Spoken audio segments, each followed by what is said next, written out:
Hello everyone, ये घटना चक्र दृष्टि है यूपी स्पेशल 2024 के लिए। तो इसमें पिछले 7 वीडियोस हो गई हैं, अब ये नेक्स्ट है। इसमें है उत्तर प्रदेश शिक्षा। उत्तर प्रदेश शिक्षा के बारे में देख लेते हैं। जैसे doctor Ambedkar institute of technology for handicapped, ये कहाँ पर है? कानपुर में है। ये कानपुर में है। उत्तर प्रदेश संस्कृत संस्थान की स्थापना कब की गई थी? 1976 में की गई थी। और जे.के. कैंसर संस्थान कहाँ पर है? कानपुर में है। उत्तर प्रदेश आयुर्विज्ञान विश्वविद्यालय, ये इटावा सैफई में है। उत्तर प्रदेश भाषा विभाग की स्थापना कब की गई थी? 1958 में की गई थी। ये उत्तर प्रदेश शिक्षा से संबंधित महत्वपूर्ण तथ्य हैं। और राज्य शैक्षिक अनुसंधान एवं प्रशिक्षण परिषद की स्थापना कब की गई थी? 1981 में, 1981 में की गई थी।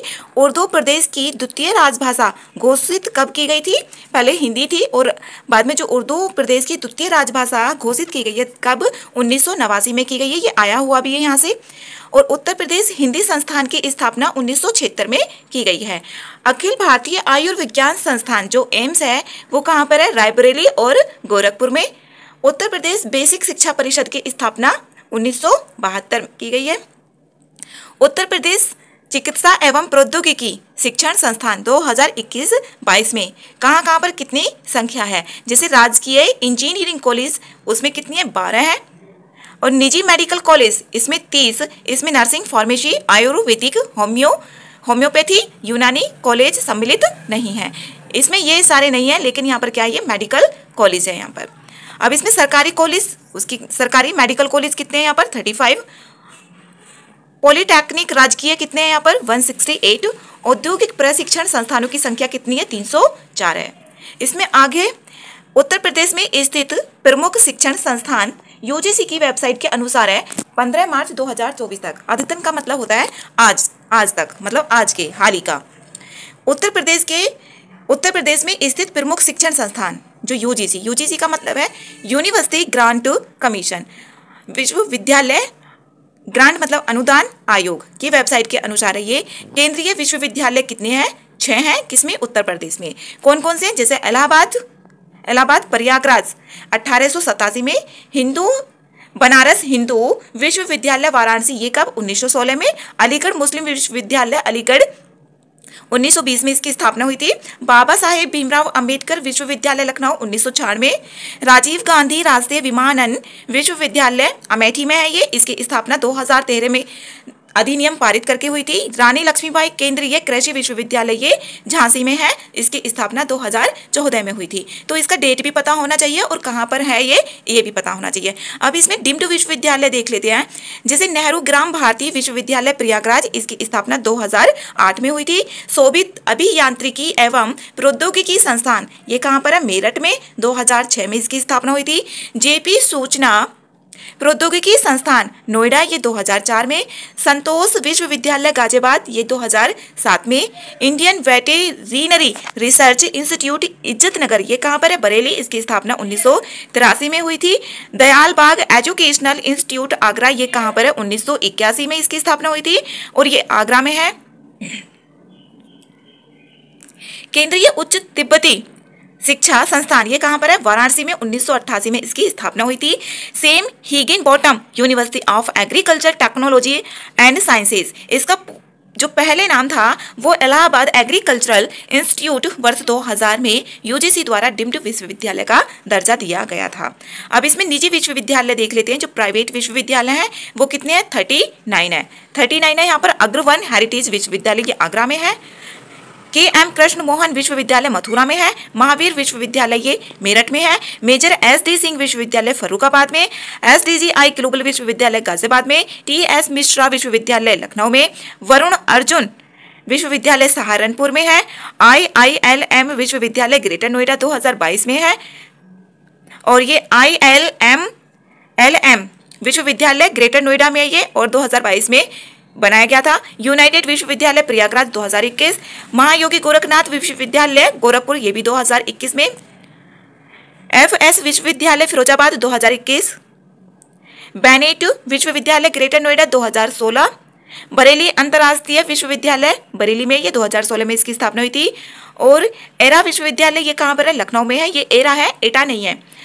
IIMT विश्वविद्यालय मेरठ, IIMT विश्वविद्यालय कहाँ पर है? मेरठ में है और 2016 में इसकी स्थापना। JH विश्वविद्यालय सिकोहाबाद फिरोजाबाद 2015 में। महर्षि सूचना प्रौद्योगिकी विश्वविद्यालय लखनऊ 2013 में और कहाँ पर है ये? लखनऊ में है। संस्कृति विश्वविद्यालय ये कहाँ पर है? मथुरा में है। इसकी स्थापना 2016 में। श्री राम स्वरूप मेमोरियल विश्वविद्यालय बाराबंकी 2012 में है।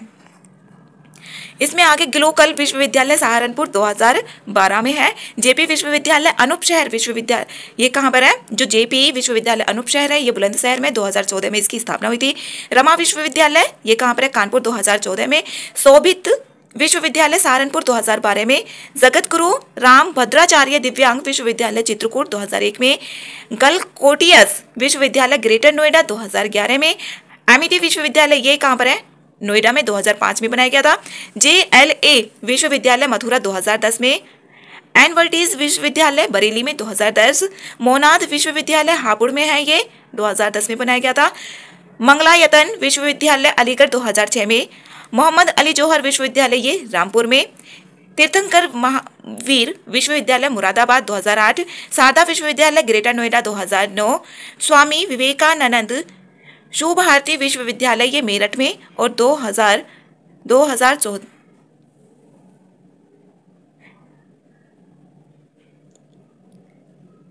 शारदा विश्वविद्यालय ग्रेटर नोएडा ये 2009 में। स्वामी विवेकानंद शिव भारती विश्वविद्यालय 2008। नोएडा अंतर्राष्ट्रीय विश्वविद्यालय ग्रेटर नोएडा 2010 में। बाबू बनारसी दास विश्वविद्यालय ये लखनऊ में 2010 में और IFTM विश्वविद्यालय ये मुरादाबाद 2010 में स्थापना हुई थी।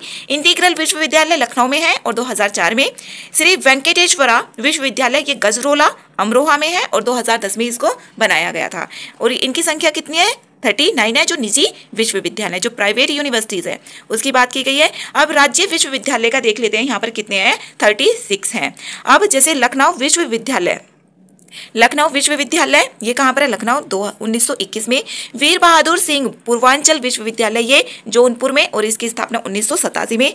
छत्रपति साहूजी महाराज विश्वविद्यालय कानपुर में है ये और 1965 में। दीनदयाल उपाध्याय गोरखपुर विश्वविद्यालय गोरखपुर ये 1957 में। डॉक्टर भीमराव अंबेडकर विश्वविद्यालय ये आगरा 1927 में। आचार्य नरेंद्र देव कृषि एवं प्रौद्योगिकी विश्वविद्यालय अयोध्या 1974 में। डॉक्टर राम मनोहर लोहिया अवध विश्वविद्यालय अयोध्या में है ये 1975 में। बुंदेलखंड विश्वविद्यालय ये झांसी में 1975 में। चौधरी चरण सिंह विश्वविद्यालय मेरठ 1965 में। संपूर्णानंद संस्कृत विश्वविद्यालय ये वाराणसी में है और 1958 में इसकी स्थापना की गई थी। चंद्रशेखर आजाद कृषि एवं प्रौद्योगिकी विश्वविद्यालय ये कानपुर में है 1975 में इसकी स्थापना की गई थी। महात्मा ज्योतिबा फूले रुहेलखंड ये कहाँ पर है? बरेली में है 1975 में। महात्मा गांधी काशी विद्यापीठ वाराणसी 1974 में इसकी स्थापना की गई थी। डॉक्टर मनोहर लोहिया राष्ट्रीय विधि विश्वविद्यालय ये लखनऊ में 2005 में इसकी स्थापना की गई थी। डॉक्टर राम मनोहर लोहिया आयुर्विज्ञान संस्थान ये लखनऊ में 2018 में इसकी स्थापना। ख्वाजा मोइनुद्दीन चिश्ती भाषा विश्वविद्यालय ये कहाँ पर है? लखनऊ में 2010 में स्थापना। डॉक्टर शकुंतला मिश्रा राष्ट्रीय पुनर्वास विश्वविद्यालय लखनऊ ये 2008 में।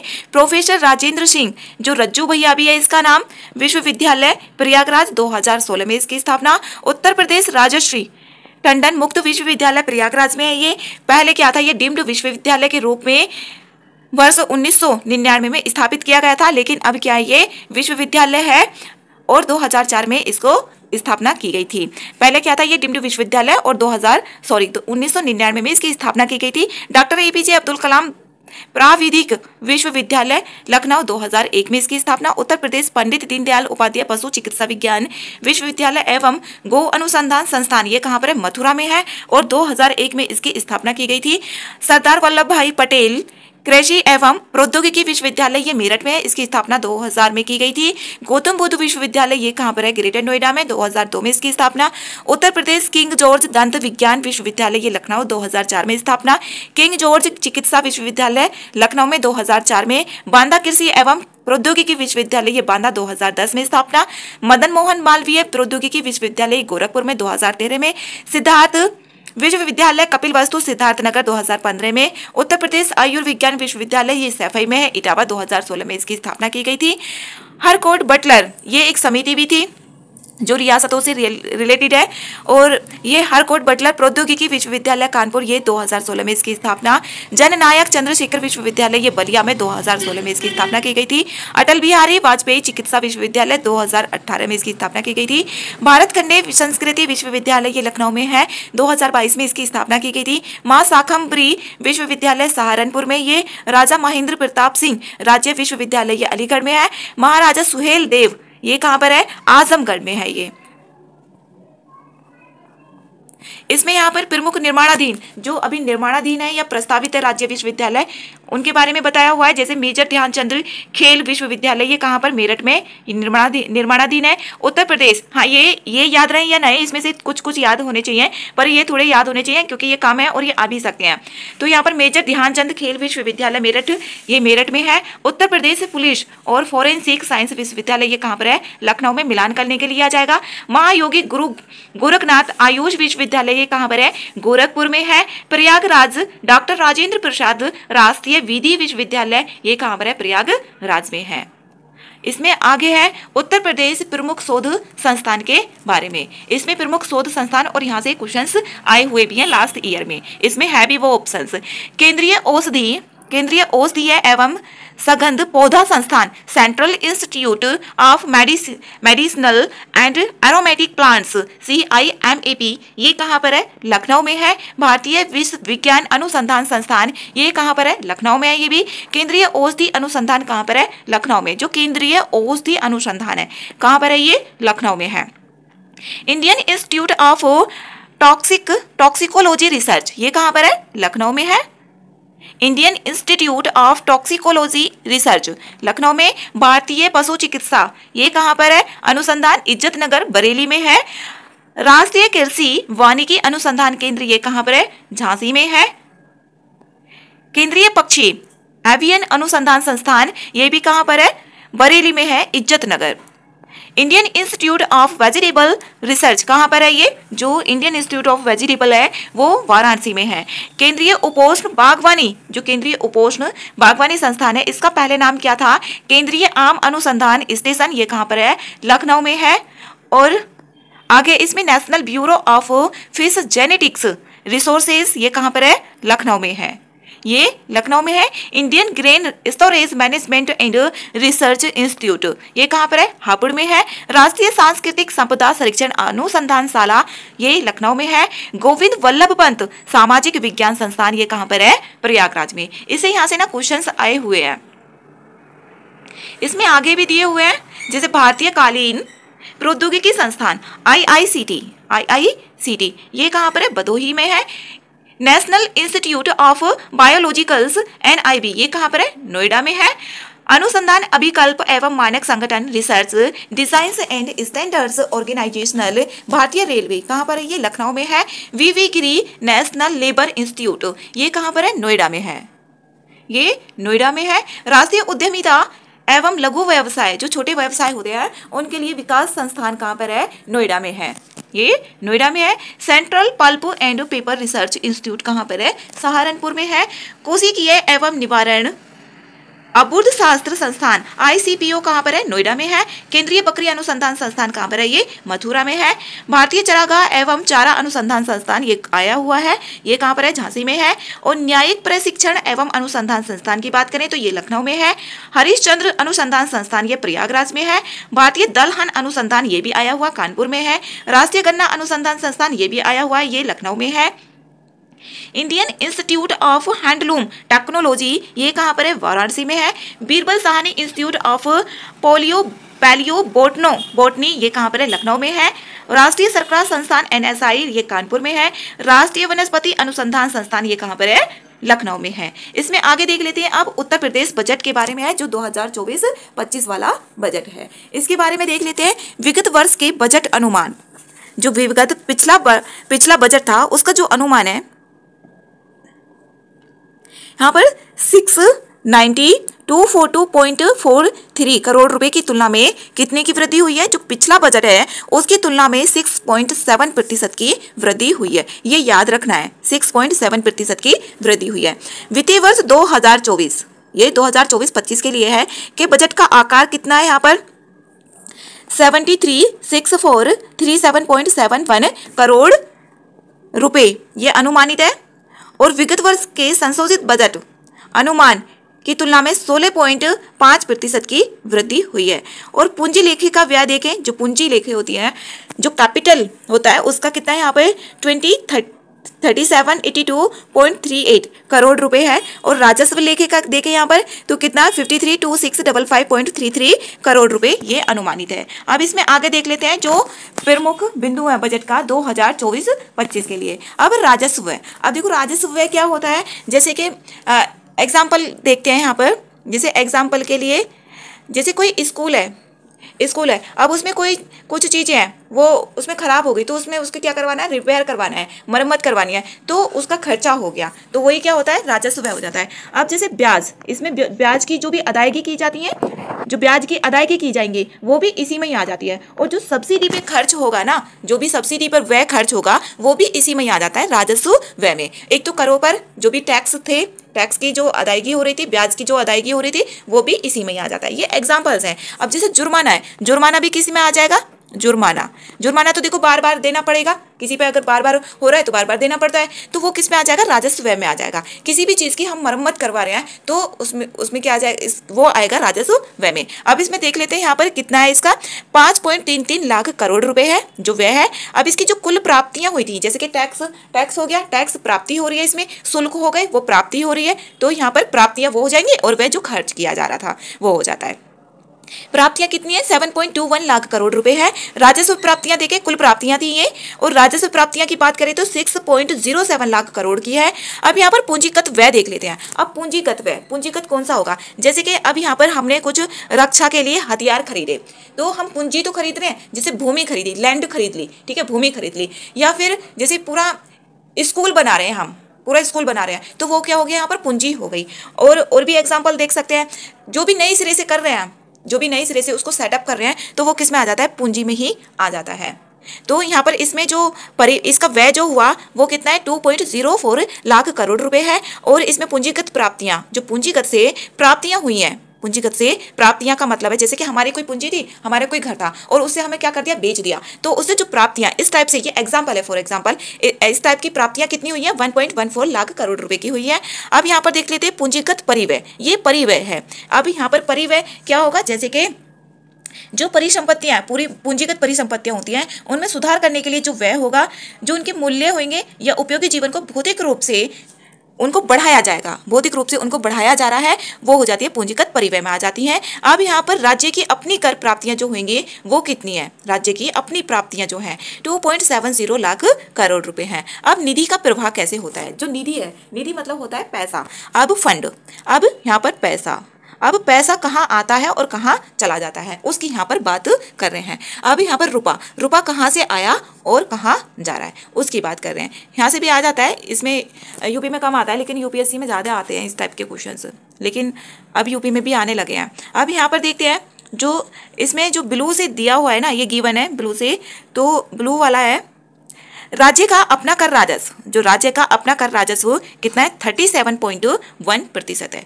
ये पैसा यहाँ पर कहाँ से आ रहा था, ठीक है, ये आ रहा है पैसा, यहाँ पर आने के लिए बात कर रहे हैं। राज्य का अपना कर राजस्व है वो कितना है, यहाँ पर ये देखो ब्लू वाला, इससे है 37.1% यहाँ से आ रहा है। और केंद्रीय अनुदान, अनुदान का मतलब होता है जो सब्सिडी होती है ना, उसको ही अनुदान बोलते हैं, ग्रांट। सहायता, इसका कौन सा है यहाँ पर, रेड, 12.9, ये थोड़ा दिखाई नहीं दे रहा होगा, 12.9% है जो केंद्रीय अनुदान सहायता मिल रही है। जो अनुदान मिल रहा है यहाँ पर किसको मिल रहा है, राज्य को अनुदान मिल रहा है केंद्र से, तो ये क्या है, कितना है यहाँ पर 12.9% का अनुदान मिल रहा है। केंद्रीय कर अंतरण, जो केंद्रीय कर मिल रहे थे वो कितना है यहाँ पर 15 यहाँ पर कितना है 15.3, यहाँ पर ये केंद्रीय अंतरण, ये नहीं होगा इसका, ये होगा इसमें, ये वाला कलर इसका ये है, तो इसका कितना हो जाएगा 30% है। और यहाँ पर येलो वाला है गैर कर राजस्व का, जो गैर कर राजस्व है उसका कितना है यहाँ पर 3.4% है। जो गैर कर राजस्व है, जो बिना राजस्व के हैं, उसका कितना है यहाँ पर 3.4% है। अब जो रुपा कहाँ जाता है, रुपा कहाँ पर जा रहा है उसकी बात कर लेते हैं यहाँ पर। जैसे कि इसमें है यहाँ पर पूंजीगत व्यय। पूंजीगत व्यय कितना है इसमें, ये ब्लू वाला, हाँ डार्क वाला, यहाँ पर 11.7% है। और कर्ज अदायगी का यहाँ पर ये 7.3 दे दिया। और ये ब्याज भुगतान का यहाँ पर 5.4%। और ये पेंशन का भी दे दिया इसमें। यहाँ पर पेंशन का कितना है, यहाँ पर ये इसमें है 12.7% है, 12.7%। बस इसमें यहाँ पर सब्सिडी का याद रखना है। और इसमें याद रखना है केंद्रीय अनुदान सहायता और राजस्व वाला, और ये जो ऋण सहायता है, जो सार्वजनिक ऋण प्राप्तियां हैं, इसका याद रखना है। और यहाँ पर इसमें भी सब्सिडी, पेंशन का, ब्याज भुगतान का, पूंजीगत और कर्ज अदायगी, बस इनका याद रखना है। इसमें यहाँ पर है बजट का सार। इसमें यहाँ पर डिटेल से बताया हुआ है बजट का सार जो 2024-25 में रहा है। जैसे कि राजस्व लेखे की प्राप्तियां कितनी है, राजस्व लेखे की प्राप्तियां ये है। और जो बजट अनुमान था इतना 2023-24 के लिए था ये बजट अनुमान। और ये 2022-23 के क्या थे, ये वास्तविक आंकड़े हैं। अब इसमें ये संशोधित अनुमान है 2023-24 के। और ये बजट अनुमान है 2024-25 का। अब यहाँ पर कर राजस्व, जो भी टैक्स रेवेन्यू है उसकी बात कर रहे हैं। यहाँ पर इतना था। इसमें ईयर वाइज है 2022-23, ये 23-24। और यहाँ पर 23-24 के लिए जो संशोधित अनुमान थे। और यहाँ पर किसका, ये बजट अनुमान 2024-25 का। तो इसमें बस ऐसे थोड़ा थोड़ा ध्यान रखना है। अब यहाँ पर पूंजी लेखे की जो प्राप्तियां हैं वो इतनी है ये। और ऋण लेखे, उधार और अन्य देयताएं, जो उधार ली गई थी और दिया गया था, मतलब उधार लेकर दिया गया था, अन्य देयता थी, उसमें यहाँ पर ये है जिसमें भारतीय रिजर्व बैंक से अर्थोपाय अग्रिम का मतलब होता है ये रिजर्व बैंक से ही लिया जाता है। और इसमें राज्य भी ले सकते हैं और केंद्र सरकार भी ले सकती है रिजर्व बैंक से।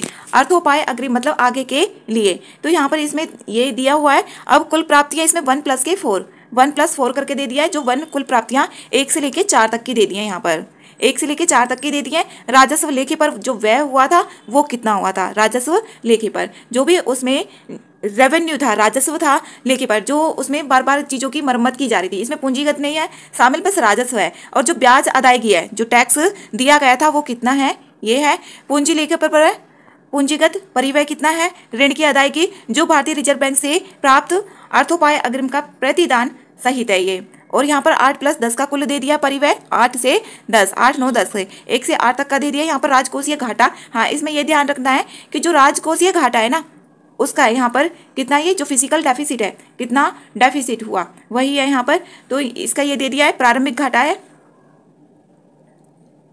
अब इसमें है यहाँ पर प्रमुख आर्थिक बिंदु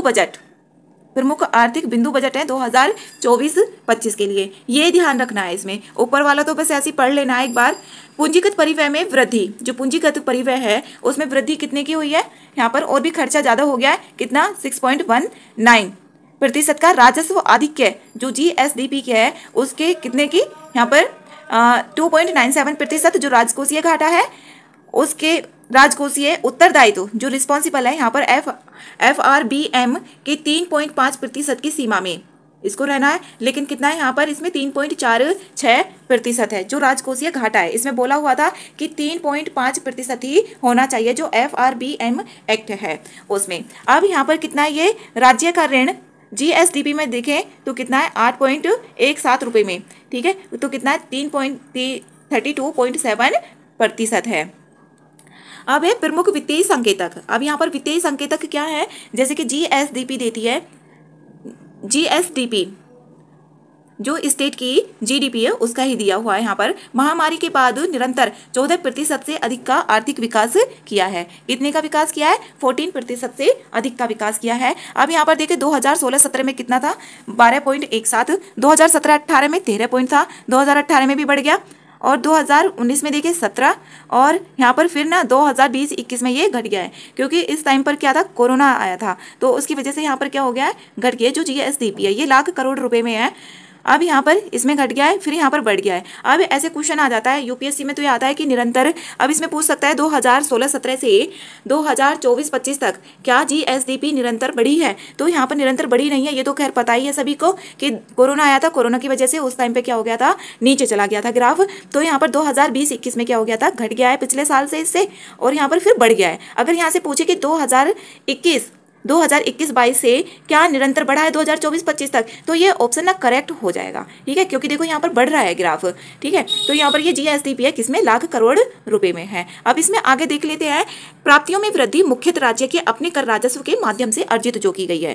किसके द्वारा की गई है? ये राज्य के अपने कर राजस्व के माध्यम से अर्जित की गई है। राज्य के राजस्व ये प्राप्तियां हैं, ये क्या है? राजस्व प्राप्तियां, जैसे कि टैक्स हो गया, शुल्क हो गया, जुर्माना हो गया, फीस हो गया, तो ये किस में आती है? राजस्व प्राप्ति में आ जाता है, क्योंकि ये जो राज्य है उसको क्या हो रहा है? प्राप्त हो रहा है, ठीक है। एक होता है राजस्व व्यय और एक होता है राजस्व प्राप्तियां। जिसमें खर्च मतलब व्यय मतलब खर्च किया जाएगा वो राजस्व व्यय हो जाएगा, जिसमें प्राप्त होगा वो राजस्व प्राप्तियां हो जाएंगी। और जो बार बार चीजें प्राप्त हो रही है या फिर बार बार चीजें खर्च हो रही है वो राजस्व में आती है।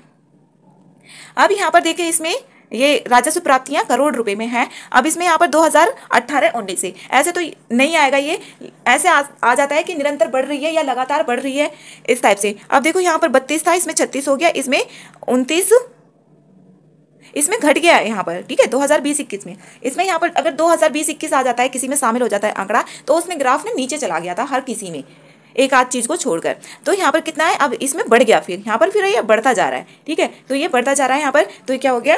2020-21 में वैसे ग्राफ गिर गया था और बाकी का बढ़ रहा है। अब राज्य का अपना कर राजस्व, राज्य का अपना कर राजस्व क्या है? करोड़ रुपए में है ये। अब ये भी 122 था, 122,825 बढ़ा। अब इसमें देखो यहाँ पर घट रहा है, ठीक है। फिर यहाँ पर वही सब कुछ है। पूंजीगत व्यय पर बल, अब ये पूंजीगत जो व्यय हो रहा है उस पर देखते हैं। पूंजीगत व्यय, इससे सरकार को लाभ होता है, पूंजीगत व्यय। अब यहाँ पर और जो पूंजीगत प्राप्ति होती है ना, उससे सरकार को नुकसान होता है। अब यहाँ पर है सामाजिक एवं आर्थिक सेक्टर्स में पूंजीगत विकास, पूंजीगत व्यय से विकास। अब यहाँ पर देखो, क्योंकि पूंजीगत व्यय का मतलब है, अब देखो पूंजी ले ली, ठीक है, अब उसमें अब वो सरकार ने स्थापित कर दिया, अब वहां से क्या होता रहेगा? बार बार पैसा आता रहेगा, और वो बेच दिया पूंजीगत, अब बेचकर एक बार पैसा आ गया, फिर बार बार नहीं आएगा, सरकार को प्राप्त नहीं होगा। तो इसके पीछे यही रीजन है। अब यहाँ पर इसमें देखिए, राज्य का कुल जो व्यय है ये करोड़ रुपए में 2018-19 से 2019-20 से, तो यहाँ पर बढ़ा। 2020-21 में देखो घट गया, यहाँ पर भी वही है। अब यहाँ पर इसमें देखिए, राज्य का कुल व्यय कितना है? जैसे कि 2018 राज्य का कुल व्यय की बात कर रहे हैं, यहाँ पर 2020-21 में यहाँ पर घट गया है व्यय, क्योंकि राज्य को प्राप्ति नहीं हो रही थी, तो वह कहाँ से खर्च होता? तो यही रीजन है। अब यहाँ पर है प्रमुख विभागों को आवंटन, जो आवंटन किया गया है 2024-25 में। यहाँ इसमें याद रखना है कि सबसे पहले ज्यादा किसको किया गया? फर्स्ट नंबर पे, फिर सेकंड नंबर पे, थर्ड नंबर पे, 4, कम से कम 5 ध्यान रखना है। अब इसमें प्राथमिक शिक्षा के लिए देख लिए तो इसमें कितना है? ये 76035 है। ऊर्जा के लिए कितना है? 5705771 है, सॉरी। अब पुलिस विभाग के लिए 39516 है। लोक निर्माण विभाग के लिए कितना है? जो PWD है उसके लिए 34858 है। और स्वास्थ्य एवं परिवार कल्याण के लिए 27086 है। नगर विकास के लिए 25698 है। ग्रामीण विकास के लिए 254,25,409 है। नमामि गंगे एवं ग्रामीण जलापूर्ति 25,110 है। पंचायती राज के लिए कितना है? 21,197 है। और इसमें भारी एवं मध्यम उद्योग के लिए कितना है? 21,051 है। अब इसमें सबसे ज्यादा देखो किसका है? 57,000 57,071, 76,035 सबसे ज्यादा पहले नंबर पर यह है प्राथमिक शिक्षा के लिए, ठीक है। सबसे ज्यादा जो है प्राथमिक शिक्षा के लिए है, और ये करोड़ रुपए में है, ठीक है। 76,035 करोड़ रुपए है। किसके लिए? प्रथम, ये फर्स्ट है। और ऊर्जा के लिए ये सेकंड है। फिर यहाँ पर 3, इसमें देखो सीक्वेंस वाइज भी दे दिया ही है। और यहाँ पर इसमें कितना है? ये लोक निर्माण विभाग के लिए 4 है और स्वास्थ्य के लिए 5वां है। तो यहाँ पर इसमें सीक्वेंस वाइज ही दिया हुआ है, बस 5 याद रखने हैं। और सबसे कम किस में किया गया है इसका भी पता होना चाहिए, भारी एवं मध्यम उद्योग के लिए किया गया है। अब प्रमुख योजनाओं के लिए आवंटन, ये यहाँ पर आता है क्वेश्चन, जैसे कि एक बार आया था कि जो मनरेगा है उसके लिए कितना आवंटन किया गया है अभी जो बजट प्रस्तुत किया गया था, इस टाइप से आया हुआ है। तो यहाँ पर है प्रमुख योजनाओं के लिए आवंटन कितना किया गया है और ये कितना है? करोड़ रुपए में है। जैसे सर्व शिक्षा अभियान, इसका ईयर भी पता होना चाहिए, मिलान करने के लिए भी आ जाता है। अब पेंशन सामाजिक क्षेत्र, इसमें कितना है? यहाँ पर ये अगर सर्व शिक्षा अभियान की बात करें तो 21,310 रुपए है। पेंशन सामाजिक क्षेत्र की बात करें तो 12,620 है। PM आवास योजना इसकी बात करें तो ये कितना है? 2,441 रुपए है। PM आवास योजना इसमें कितना है? 3,948 रुपए है। जल जीवन मिशन, अब इसमें देख लेते हैं नंबर फर्स्ट पे सबसे ज्यादा किसको किया गया है।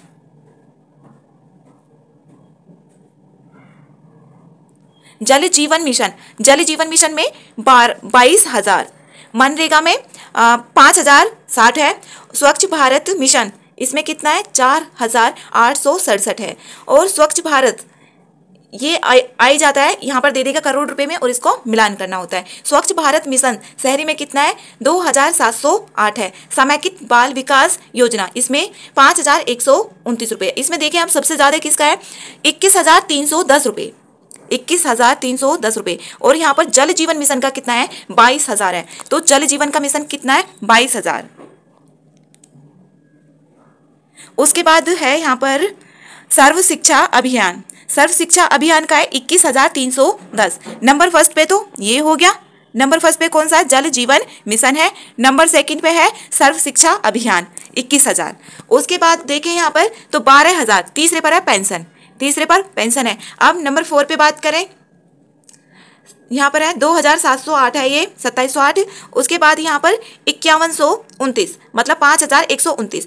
एक पे तो हो गया जल जीवन मिशन, नंबर 2 पे हो गया सर्व शिक्षा अभियान, नंबर 3 पे पेंशन और नंबर 4 पे हो गया समेकित बाल विकास और नंबर 5 पे कितना है यहाँ पर मनरेगा। नंबर 5 पे कौन सा हो गया मनरेगा। अब यहाँ पर नंबर फर्स्ट पे देखे जल जीवन मिशन, नंबर सेकंड पे देखे सर्व शिक्षा अभियान और नंबर 3 पे देखे तो कौन सा यहाँ पर पेंशन सामाजिक क्षेत्र है। नंबर 4 पे देखे तो समेकित बाल विकास योजना और नंबर 5 पे देखे तो मनरेगा। ये है यहाँ पर। अब इसमें देख लेते हैं प्राथमिकता वाले प्रमुख क्षेत्र सामाजिक कौन से हैं। सामाजिक के लिए जो प्राथमिकता वाले प्रमुख क्षेत्र हैं, पिछले वर्ष 35 लाख से अधिक किसानों को दलहन और तिलहन किट का वितरण किया गया। कितना 35 लाख से अधिक। मुख्यमंत्री आवास योजना के अंतर्गत 2 लाख से अधिक आवास निर्मित किए गए हैं। अगर ये पूरी बुक कर लिया ना, इससे बाहर कोई भी क्वेश्चन जाएगा ही नहीं और गलत भी नहीं होगा अगर अच्छे से कर लिया तो। मुख्यमंत्री आवास योजना और 1-2 बार में तो हो ही जाएगा ये। मुख्यमंत्री आवास योजना के अंतर्गत 2 लाख रुपए से अधिक आवास निर्मित किए गए हैं और यहाँ पर 6.5 लाख व्यक्तियों को यूपी के कौशल विकास मिशन के तहत प्रशिक्षण भी दिया गया है। कन्या सुमंगला योजना ये मुख्यमंत्री की फ्लैगशिप योजना के अंतर्गत 17.8 लाख बेटियां लाभान्वित हुई हैं।